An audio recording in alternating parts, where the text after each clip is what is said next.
Residence recent గా ఈ JEE చూసుకుంటే 99% high success rate almost 60+ students కి వచ్చింది రెసిడెన్స్ హైదరాబాద్ కు అని చెప్పి రీసెంట్ గా వీళ్ళు ప్రమోట్ చేయడం జరిగింది. అయితే ఇక్కడ ఒకటి ఇన్సైడ్ టాక్ ఒకటి నడుస్తుంది. ఇది నిజమా కదా క్రాస్ వెరిఫై చేసుకోవాల్సిన అవసరం విద్యార్థులకి తల్లిదండ్రులకి ఎంతైనా ఉంది. అసలు రెసిడెన్స్ అనేది కోటాలో స్టార్ట్ అయింది, 2001లో స్టార్ట్ అయింది and by Mister R K Verma, aluminium of IIT.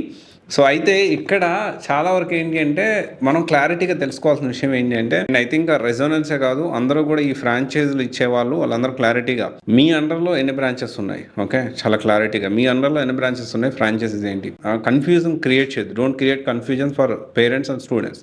And ఎందుకు అంటే ఈ ఆస్పెక్ట్లో ఖచ్చితంగా మనం ఆలోచించాల్సిన విషయం ఏంటి అంటే ఇప్పుడు రెజోనెన్స్లో ర్యాంక్స్ వచ్చినాయి అంటే ఏ బ్రాంచ్లో వచ్చాయి, మీరు రన్ చేస్తున్న బ్రాంచెస్లో వచ్చాయా, లేకపోతే ఫ్రాంచైజీ ఇచ్చిన బ్రాంచ్లో వచ్చాయా, ఏ బేసిస్లో ఫ్రాంచైజ్ రన్ చేస్తా ఉన్నారు. అండ్ ఇదంతా కూడా అంటే ఏ బేసిస్లో అంటే రాంగ్ వేలో కాదు, ఏ క్రైటీరియా బేస్ చేసుకొని ఎలాంటి పారామీటర్స్ మీరు ఫాలో అవుతున్నారు ఒక ఫ్రాంచైజ్ రన్ చేయడానికి, ఫ్రాంచైజ్ ఇవ్వడానికి.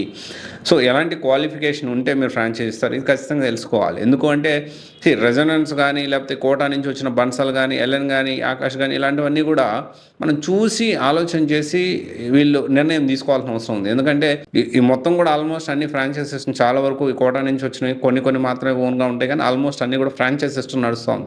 ఎక్కడో ఒక 2 క్యాంపస్లో వాళ్ళు రన్ చేస్తున్న ఓన్ క్యాంపస్లోనో కొన్ని హై సక్సెస్ రేట్ చూపించి మొత్తం బ్రాండింగ్ చేసుకొని ఎంటైర్ ఇండియాలో ఇదే అన్నట్లుగా ప్రొజెక్ట్ చేసుకునే విధంగా ప్రజెంట్ పరిస్థితి ఉంది. క్లారిటీగా మనం తీసుకోవాల్సిన పరిస్థితి ఏంటి అంటే రెసిడెన్స్ ఒకవేళ మీరు కొత్తపేటలో జాయిన్ అవ్వాలి, కొత్తపేట సంబంధించి అక్కడ ఫ్యాకల్టీ ఏంటి, అక్కడ దానికి సంబంధించి ఎన్ని ర్యాంక్స్ వచ్చాయి, సక్సెస్ రేట్ ఎంత ఉంది, అండ్ ప్రీవియస్ ఇయర్స్ నుంచి ఎంతమంది ఫ్యాకల్టీ మారకుండా ఉన్నారు, కమిట్ అయిన ఫ్యాకల్టీ అక్కడే కంటిన్యూ అవుతారా లేదా. ఎందుకంటే రీసెంట్గా ఆకాష్లో చూసాం మనం, ఆకాష్ తిరుపతిలో కానీ ఆకాష్ కర్నూలులోనే ఎక్కడో ఇట్లానే ఒకరు జాయిన్ అయ్యారు.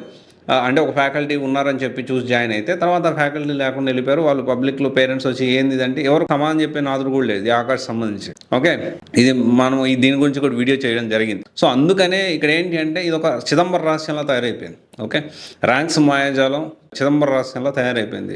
ఈ రెజొనెన్స్ ర్యాంక్స్ కూడా అలాగే ఉంది పరిస్థితి.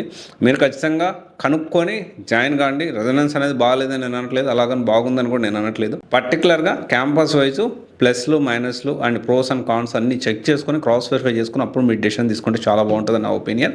సో ఇవన్నీ కూడా ఇలాంటివన్నీ కూడా మనం ఏంటి అంటే ఇంకా మీ పిల్లవానికి ఏది బాగుంటుంది, ఎలా ఉంటుంది అనేది మనం ఖచ్చితంగా మనము ప్రీ వెబినార్స్ కండక్ట్ చేస్తూ ఉంటాం ఫ్రీక్వెంట్గా.